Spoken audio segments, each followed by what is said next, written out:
This episode of Homemade was previously recorded in front of a live stream audience who asked questions and cook along during the show. If you love cooking and want to join us in the kitchen, visit homemadecooking.com to register for free live classes. Now, let's get cooking. Today's recipe, brisket. Man, is that intimidating for people to cook. I know we all love brisket, and I feel like if it's something that's on a menu, we all order brisket because it's freaking brisket. It's fatty, it's delicious, it disintegrates on your tongue when it's made correctly. Let's get going. First and foremost, we're gonna sear this brisket. I wanna heat up a non-stick or cast iron pan to a medium-high heat, like an 8 out of 10. So just get that going. We'll talk about our brisket in a second. One thing that I would love for you to do if you are cooking along is to go find these chilies. These are called guajillo chilies. So these chilies were dry. You just top them in a bowl of water, hot water, put another bowl on top of them like this so they stay submerged for about 15 minutes. And they come out really, really soft. And you can kind of open them up, get rid of the seeds like this. So I'm taking about 4 of these. I got rid of the stems and I got rid of the actual seeds themselves. And I'm going to put these in a blender. And we'll come back to these in a sec. Brisket comes from the lower breast of the cow. Okay? Incredibly fatty. If I flip it over, you can see how marbled this is. There's just fat going through it, fat underneath of it. No need to really trim this. You can give it a little trim if you want, just by taking a small knife and grabbing a little bit of that fat off. But honestly, I don't really feel like it needs it. One thing to do, though, is we want to release a lot of that beautiful beef fat into the pan. So this is a great tip. So what I want you to do is to put the fat cup side up on a plate or a board, take a small knife and score it. Then I'm going to crosshatch it through the other way. This opens up the fat. It doesn't have to be perfect, just kind of give it a couple scores. This allows the fat to kind of release, which I really love. So I'm going to grab a little bit of oil. I'm going to add this to a nice big warm pan that we've been heating up. And I'm going to go season this. Both sides. So I'm just doing salt and pepper. So here we go. Fat side down, in, and away. That way it doesn't splatter on top of you.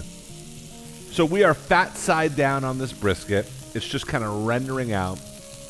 We're trying to get a little bit of color on this brisket, like a little bit of browning. But don't worry about it. Even if you skip this step of searing, this brisket's going to come out amazing. All right, I'm going to give this a quick flip. You can see it's just nice and lightly brown. Oh, that's great. All right, I got a couple of aromatics here. I've got a onion and 3 cloves of garlic. With the onion, just chop it down and then just slice it up. And then some cloves of garlic. All you got to do with these, you don't even have to chop them up. Just take your knife and give them a nice whack, a little wacky poo, just to open them up. Stand that on its side. You can get a little color on each side. All right, so I'm going to take my brisket, and this is getting a little crazy. We're going to put the brisket in a pressure cooker. Onions are going in, garlic's going in. All right, so these onions and garlic are doing their thing. I'm just browning these in some beef fat into the brisket fat. We've got a couple more ingredients that we're going to use for this sauce. So it is a bourbon brisket, so we got to get some good bourbon. We've got some cider, some honey. What else we got? Chocolate. Hello. Is this dessert brisket? No. Chocolate and beef are best buddies. It's like kind of a secret buddy relationship. Like, no one knows about it, but it's a thing. Chocolate, because it's so rich, because it's so robust, and so is beef, they love each other. So chocolate's going to go in the sauce and really, really kiss it all the right ways. And obviously, orange with all that is great, too. So I'm going to just chop an orange in half. We have those guajillo chilies in the blender. I'm going to squeeze the orange in. How we doing, Kat? Well, we do have someone asking what a good bourbon is. typically, for me, the darker the bourbon, the better the bourbon. Now, I know that's not always true, but for me, it has a mild finish. It's got chocolate caramely tones. That's my vibe. I'm not going to endorse any bourbon brands here today, but I do love bourbon. Just over a nice rock, amazing. All right, I'm going to add some honey into this. We've got some spices, a little bit of oregano, a little bit of cumin, just to set it off. That's all going into the blender. Some apple cider. You can use apple juice, the bourbon, and then the chocolate. Everyone in. I'm going to take a little bit of this juice from the peppers that's been just sitting around. It's not in the recipe, but a splash of that's going to be nice. I've got some caramelized onions and garlic, so that's going to go right in to my blender as well. The onions and the garlic are hot. Whenever you put something hot in a blender, you should take off this little piece. So no cap. You want to have a place for the steam to escape. Otherwise, you'll turn it on and you could have a little accident on your hand. It might blow up a little bit. So I still put a towel over the top, but I leave a little bit of space for the steam to come out. Start slow, go a little faster. Smells insane. And that chocolate is getting chopped up, and it's melting because the onions and the garlic are a little bit warm. Look at that. It has like this red bell pepper chocolatey color. Incredibly intense, incredibly flavorful. I'm going to take my brisket, which is sitting in the container of the pressure cooker, and I'm going to pour this mixture over the top. Hello! Unbelievable. Unbelievable. All right. Now, if you do not have a pressure cooker at home, you can put the brisket in just a pan, like a roasting tray like this. So put the brisket in here, put the sauce on top, cover it with tin foil, bake it at 300 degrees for about 6 hours, 7 hours, until it's tender. If you don't have 7 hours, because you're a human in today's world, and 7 hours is like ridiculous, it's like a work day, a pressure cooker kicks butt. This will take about an hour and a half, 90 minutes. And the way it works is, because it's a pressure cooker, it locks the pressure in, meaning when you put the lid on, like this, you have to twist it, and it locks in place, allowing no steam to escape.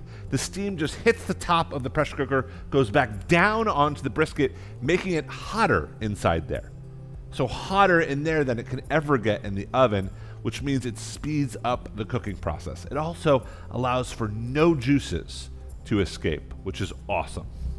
So in a pressure cooker, you'll turn it on to the meat setting. Again, that's going to take about an hour and a half, 90 minutes. And what happens is, of course, we have a swap out. Otherwise, you'd be hanging out here for 90 minutes, which I love, but, it's a while. So this is what it looks like after that time has gone by. So I'm going to pick this up gently. It's probably going to fall apart, which is just part of the deal. Oh, look at that. Now, you can see how dark it got. We did not sear it that level, right? Unbelievable. And you can see we've got some of the juice that's just kind of gotten reduced. I'll just kind of pour a little bit of this over the top so you guys can see the color. Yes, we have a question? We have some questions asking about what we would do if we have a crock pot. Yeah. So crock pot will absolutely work. It's just going to take as long as the oven would take. So you can put it over the top, stick the lid on top, set it for about 7 hours, 8 hours. So we're just going to let that rest. Nothing you need to do to this right now. It is done. All right. To go with this brisket, whenever I cook a brisket, that's rich. Brisket is rich. It is fatty. It's delicious, but it's rich. So I like to think about, okay, what can I serve with this that's really light, that complements the brisket, that's bright, that's not too heavy, So we're gonna make a really simple corn salad, and this is done in the pan. This is a warm corn salad. You can serve it cold, but I really like it warm. It's delicious. We've got some sweet corn.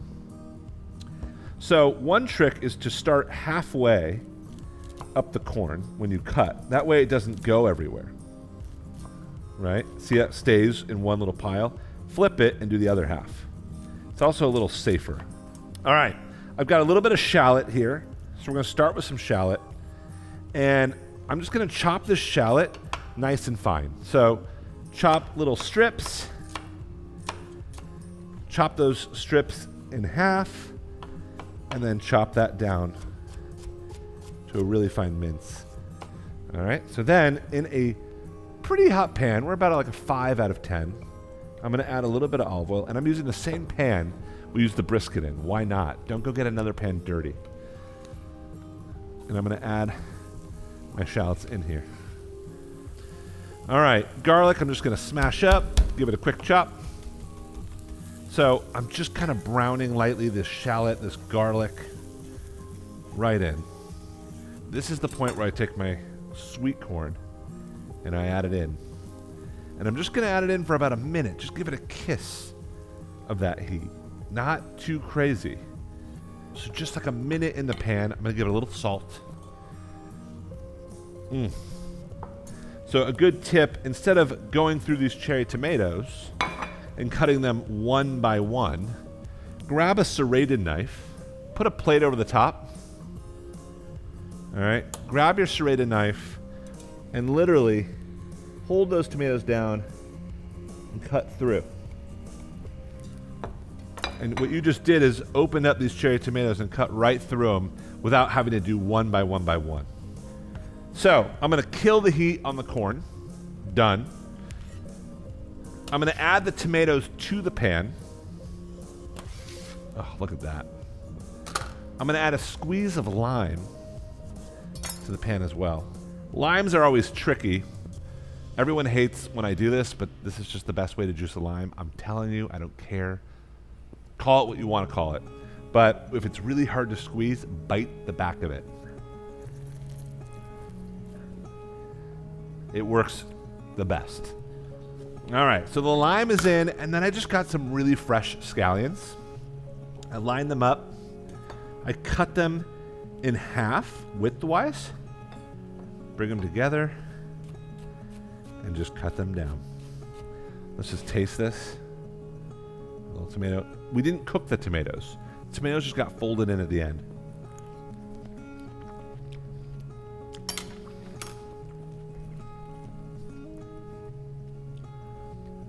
Summer.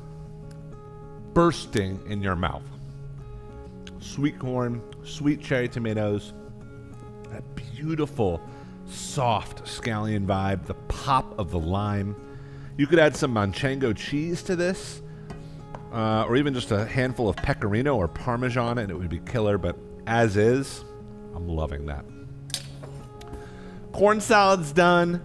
Brisket has been resting. All right. This is how I kind of bring this together. So, oh my Lord. I like cooking too much. I geek out over this stuff. So, when you look at a brisket and you get really close, even after it's braised like this, you can see lines running across it. So the lines are running this way. That's the grain. We do not want to cut with the grain. That makes it a little bit stringy and hard to eat. You want to cut against the grain. That just makes it easier to chew. Nothing wrong will happen. No one will die if you accidentally cut it with the grain. It will just be a little bit more chewy. Totally fine. So I'm going to cut this. I just want to kind of put it in a place where you guys can see it. So this is a little awkward, but let's go after it. So you kind of get in there and you can see how tender this is. And it's not falling apart. It's staying together, but it's still so tender. You will not need a single utensil to get through this. Look at that. So you can see the fat, a little bit of a leaner piece right on top, and then the brisket itself right there. Incredible. Look at that. Unreal. So grab a plate. I'm gonna start with the brisket and just kind of get in there with my hands. And what I like to do with this is just kind of drape it on top of the plate. Kind of over each other so it kind of pops up at whoever's eating it. That looks so good. Grab a little bit of this corn salad and just kind of right next to it. This looks amazing. I'm gonna grab some fresh herbs. Parsley would be really nice. I've got some mint here. I'm not even gonna chop it. I'm just gonna kind of let it fall right over the top. And what you are left with is a stunning home braised bourbon brisket, sweet corn salad. Unbelievable. I mean, unreal. Screams summer to me. Just screams it with every ounce it's got. So, first of all, no knife necessary. Let's just try the brisket as is. It's already falling apart. It's so juicy. Mm. Mm. Mm. You know what? It's unbelievably good. It's about to get a little better. Grab a little bit of that sauce. It's almost like a barbecue sauce with the bourbon, the honey. Oh my gosh. Look at this. Definitely do not need a knife. I don't even know if you need teeth. Perfectly balanced. It's smoky. It's the chocolate. It's the beefiness of the fat. Let's get in there with that sweet corn salad.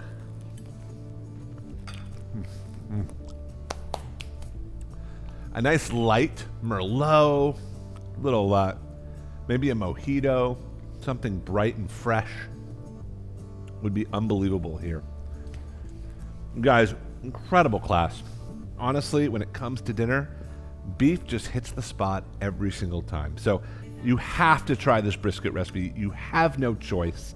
It is incredibly decadent, so different, really delicious.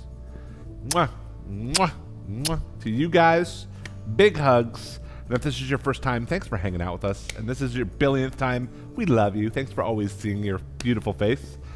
Take care, everybody. Hey there, I'm Joel Gamoran. I'm the head chef and founder of Homemade, and we launched Homemade with the idea that we want to bring cooking and the kitchen to the world. So if you love cooking and want to join us in one of our free live stream cooking classes, head to our website, homemadecooking.com. That's homemadecooking.com to register today.